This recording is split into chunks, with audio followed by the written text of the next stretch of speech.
जय हिंद दोस्तों, आप सभी का हमारे channel S T top education में स्वागत है। तो दोस्तों, आज हम बात करने वाले जनरल नॉलेज सामान्य ज्ञान के मोस्ट इम्पोर्टेंट सवालों के बारे में, जो हमारे सभी आने वाली परीक्षाओं में पूछे जाते हैं। तो चलिए दोस्तों, आज का वीडियो शुरू करते हैं। तो दोस्तों, आज का पहला सवाल है, भारत में सबसे अधिक क्षेत्रफल में किस फसल की खेती होती है? तो दोस्तों, यहाँ बताना है, भारत में सबसे अधिक क्षेत्रफल में किस फसल की खेती होती है? तो दोस्तों, इसका राइट आंसर हो जाएगा धान। आपका ऑप्शन ए राइट हो जाएगा। चलिए दोस्तों, आगे बढ़ते हैं। हमारा नेक्स्ट सवाल है दोस्तों, हुमायूं हुमायूं नामा का लेखक कौन था? तो दोस्तों, यहाँ बताना है, हुमायूं नामा का लेखक कौन था? इसका राइट आंसर हो जाएगा दोस्तों गुलबदन बेगम। आपका ऑप्शन सी राइट हो जाएगा। हुमायूं नामा का लेखक गुलबदन बेगम होगा। हमारा अगला सवाल है दोस्तों, भारत का सबसे अधिक सिंचित क्षेत्र किस प्रदेश में है? तो दोस्तों, यहाँ बताना है, भारत का सबसे अधिक सिंचित क्षेत्र किस प्रदेश में है? तो दोस्तों, इसका राइट आंसर हो जाएगा आपका ऑप्शन सी उत्तर प्रदेश। याद रखिए दोस्तों, उत्तर प्रदेश। हमारा अगला सवाल है दोस्तों, भारत में हरित क्रांति की शुरुआत कब हुई थी? तो दोस्तों, यहाँ बताना है, भारत में हरित क्रांति की शुरुआत कब हुई थी? इसका राइट आंसर है दोस्तों आपका ऑप्शन सी 1966 से 1967 तक।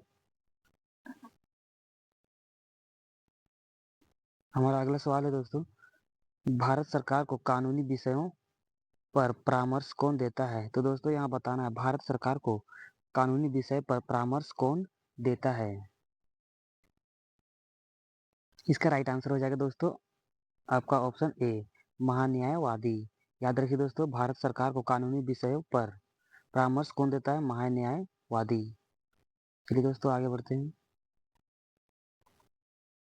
हमारा अगला सवाल है दोस्तों, भारत में संघ राज्य क्षेत्र का प्रशासन किसके द्वारा चलाया जाता है? यहाँ पूछा जा रहा है दोस्तों, भारत में संघ राज्य क्षेत्र का प्रशासन किसके द्वारा चलाया जाता है?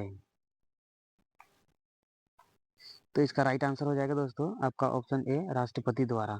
भारत में संघ राज्य क्षेत्र का प्रशासन राष्ट्रपति द्वारा चलाया जाता है। चलिए दोस्तों, आगे बढ़ते हैं। हमारा अगला सवाल है दोस्तों, नेपा नगर किस उद्योग के लिए प्रसिद्ध है? आपको बताना है दोस्तों, नेपा नगर किस उद्योग के लिए प्रसिद्ध है? इसका राइट आंसर हो जाएगा दोस्तों अखबारी कागज। याद रखिए दोस्तों, आपका ऑप्शन सी राइट हो जाएगा अखबारी कागज। चलिए दोस्तों, आगे बढ़ते हैं।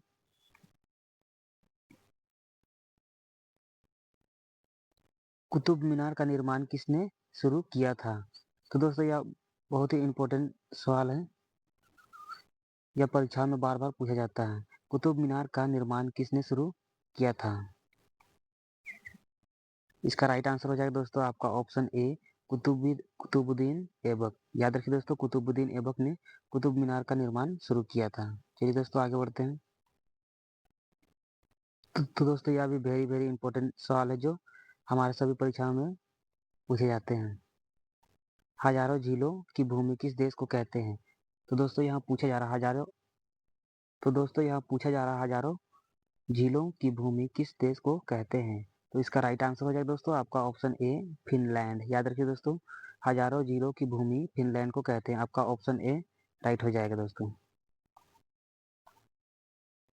हमारा अगला सवाल है दोस्तों, मानव अधिकार दिवस कब मनाया जाता है? तो दोस्तों, यह भी वेरी वेरी इंपॉर्टेंट सवाल है, जो पिछले परीक्षा में भी पूछा गया है। मानव अधिकार दिवस कब मनाया जाता है? तो दोस्तों, इसका राइट आंसर हो जाएगा आपका ऑप्शन ए। याद रखिए दोस्तों, आपका ऑप्शन ए 10 दिसंबर को मानव अधिकार दिवस मनाया जाता है। चलिए दोस्तों, आगे बढ़ते हैं। तो दोस्तों, यह भी मोस्ट इम्पोर्टेंट सवाल है, जो पिछले परीक्षा में पूछा गया है। जिम कार्बोनेट राष्ट्रीय उद्यान किस राज्य में अवस्थित है? तो दोस्तों, यहाँ बताना है, जिम कार्बोनेट राष्ट्रीय उद्यान किस राज्य में स्थित है? तो दोस्तों, इसका राइट आंसर हो जाएगा आपका ऑप्शन बी उत्तराखंड। याद रखिए दोस्तों, आपका ऑप्शन बी उत्तराखंड में स्थित है। हमारा अगला सवाल है दोस्तों, विज्ञान दिवस कब मनाया जाता है? तो दोस्तों यहाँ पूछा जा रहा है विज्ञान दिवस कब मनाया जाता है। तो दोस्तों इसका राइट आंसर हो जाएगा 28 फरवरी। याद रखिए दोस्तों, 28 फरवरी विज्ञान दिवस मनाया जाता है। चलिए दोस्तों आगे बढ़ते हैं।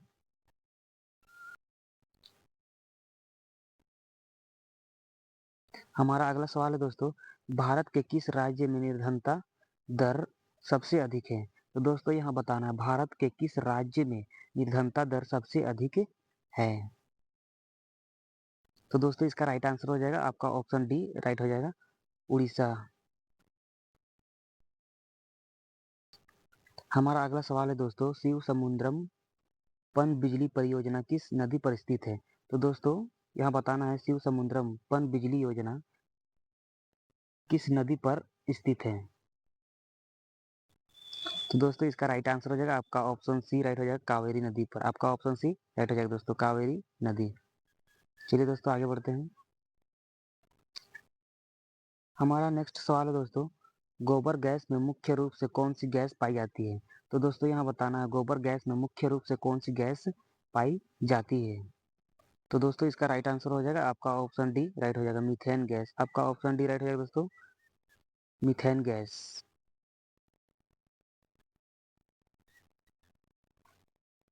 हमारा अगला सवाल है दोस्तों, आकाश का रंग किसके कारण नीला प्रतीत होता है? तो दोस्तों यहाँ बताना है आकाश का रंग किसके कारण नीला दिखाई देता है। तो दोस्तों इसका राइट आंसर हो जाएगा प्रकीर्णन। याद रखिए दोस्तों, आकाश का रंग प्रकीर्णन के कारण नीला दिखाई देता है। आपका ऑप्शन सी राइट हो जाएगा। चलिए दोस्तों आगे बढ़ते हैं। भारत का पहला अफगान शासक कौन था? तो दोस्तों यहाँ पूछा जा रहा है भारत का पहला अफगान शासक कौन था? तो दोस्तों इसका राइट आंसर हो जाएगा आपका ऑप्शन ए बहलोल लोदी। याद रखिए दोस्तों, भारत का पहला अफगान शासक कौन था? बहलोल लोदी। चलिए दोस्तों आगे बढ़ते हैं। हमारा अगला सवाल है दोस्तों, चैंपियंस ट्रॉफी किस खेल से संबंधित है? तो दोस्तों आपको बताना है चैंपियन ट्रॉफी किस खेल से संबंधित है। तो दोस्तों आपका ऑप्शन ए राइट हो जाएगा, क्रिकेट। याद रखिए दोस्तों, आपका ऑप्शन ए राइट हो जाएगा, क्रिकेट। क्रिकेट चैंपियंस ट्रॉफी खेल से संबंधित है। चलिए दोस्तों आगे बढ़ते हैं। रासायनिक दृष्टि से चीनी क्या है? तो दोस्तों यहाँ बताना है रासायनिक दृष्टि से चीनी को क्या कहते हैं या क्या है।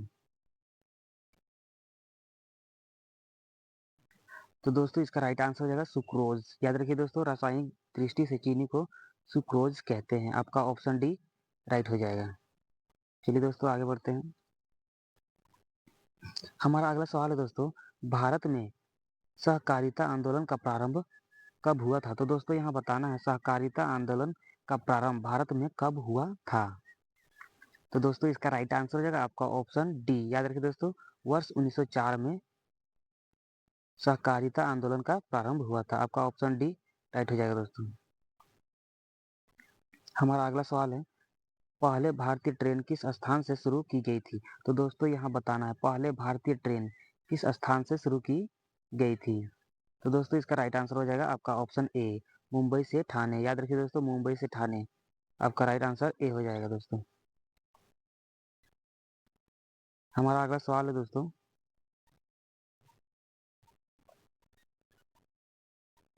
निकट दृष्टि दोष वाले व्यक्ति को किस लेंस का चश्मा दिया जाता है? तो दोस्तों यहाँ बताना है निकट दृष्टि दोष वाले व्यक्ति को किस लेंस का चश्मा दिया जाता है। तो दोस्तों इसका राइट आंसर हो जाएगा अवतल लेंस। याद रखिए दोस्तों, आपका ऑप्शन ए राइट हो जाएगा, अवतल लेंस। चलिए दोस्तों आगे बढ़ते हैं। हमारा अगला सवाल है दोस्तों, हिंदू न्यू ऑफ लाइफ पुस्तक किसने लिखी थी? तो दोस्तों यहाँ पूछा जा रहा है हिंदू न्यू ऑफ लाइफ पुस्तक किसने लिखी थी। तो दोस्तों इसका राइट आंसर हो जाएगा आपका option C doctor S Radha Krishna. याद रखिए दोस्तों, हिंदू न्यू ऑफ लाइफ पुस्तक डॉक्टर एस राधा कृष्ण ने लिखी थी। चलिए दोस्तों आगे बढ़ते हैं। हमारा अगला सवाल है दोस्तों, महात्मा गांधी दक्षिण अफ्रीका से भारत कब लौटे थे? तो दोस्तों यहाँ पूछा जा रहा है महात्मा गांधी दक्षिण अफ्रीका से भारत किस वर्ष लौटे थे। तो दोस्तों इसका राइट आंसर हो जाएगा आपका ऑप्शन ए वर्ष 1919। 1915 में। महात्मा गांधी वर्ष 1915 में भारत लौटे थे। आपका ऑप्शन ए राइट हो जाएगा। चलिए दोस्तों आगे बढ़ते हैं। हमारा अगला सवाल है दोस्तों, मनुष्य के शरीर का सामान्य ताप कितना होता है? तो दोस्तों यहाँ बताना है मनुष्य के शरीर का सामान्य ताप कितना होता है। तो दोस्तों इसका राइट आंसर हो जाएगा आपका ऑप्शन डी 37 डिग्री सेल्सियस। याद रखिए दोस्तों, मनुष्य का शरीर का सामान्य ताप 37 डिग्री सेल्सियस होता है। चलिए दोस्तों आगे बढ़ते हैं। हमारा अगला सवाल है दोस्तों, किस शहर को पूर्व का मोती कहा जाता है? तो दोस्तों यहाँ पूछा जा रहा है किस शहर को पूर्व का मोती कहा जाता है। तो दोस्तों इसका राइट आंसर हो जाएगा आपका ऑप्शन बी सिंगापुर। याद रखिए दोस्तों, आपका ऑप्शन बी सिंगापुर को पूर्व का मोती कहा जाता है। हमारा अगला सवाल है दोस्तों, रथ यात्रा महोत्सव कहाँ होता है? तो दोस्तों यहाँ बताना है रथ यात्रा महोत्सव कहाँ होता है। तो दोस्तों इसका राइट आंसर हो जाएगा ऑप्शन बी पुरी। याद रखिए दोस्तों, रथ यात्रा महोत्सव पुरी में मनाया जाता है। चलिए दोस्तों आगे बढ़ते हैं। हमारा अगला सवाल है दोस्तों, औरंगजेब के शासनकाल में दिल्ली में निर्मित एकमात्र स्मारक कौन सा था? कौन सा है? तो दोस्तों यहाँ पूछा जा रहा है औरंगजेब के शासनकाल में दिल्ली में निर्मित एकमात्र स्मारक कौन सा है। तो दोस्तों इसका राइट आंसर हो जाएगा मोती मस्जिद। याद रखिए दोस्तों, मोती आपका ऑप्शन बी राइट हो जाएगा मोती मस्जिद। हमारा अगला सवाल है दोस्तों, निम्नलिखित में से किस रोग की रोकथाम टीके द्वारा नहीं की जा सकती? तो दोस्तों यहाँ बताना है निम्नलिखित में से किस रोग की रोकथाम टीके द्वारा नहीं किया जा सकता है। चेचक, मधुमेह, काली खांसी, पोलियो। तो दोस्तों इसका राइट आंसर हो जाएगा आपका ऑप्शन बी मधुमेह। याद रखिए दोस्तों। हमारा अगला सवाल दोस्तों यह हमारा आज का लास्ट सवाल है, निम्नलिखित में से कौन ईंधन तत्व नहीं है? निम्नलिखित में से कौन ईंधन तत्व नहीं है? तो दोस्तों यहाँ पूछा जा रहा है निम्नलिखित में से कौन ईंधन तत्व नहीं है? Uranium, thorium, radium, helium. तो दोस्तों इसका राइट आंसर हो जाएगा आपका ऑप्शन डी राइट हो जाएगा हीलियम। आपका ऑप्शन डी राइट हो जाएगा दोस्तों, हीलियम ईंधन तत्व नहीं है। तो दोस्तों आज का वीडियो यही समाप्त करते हैं।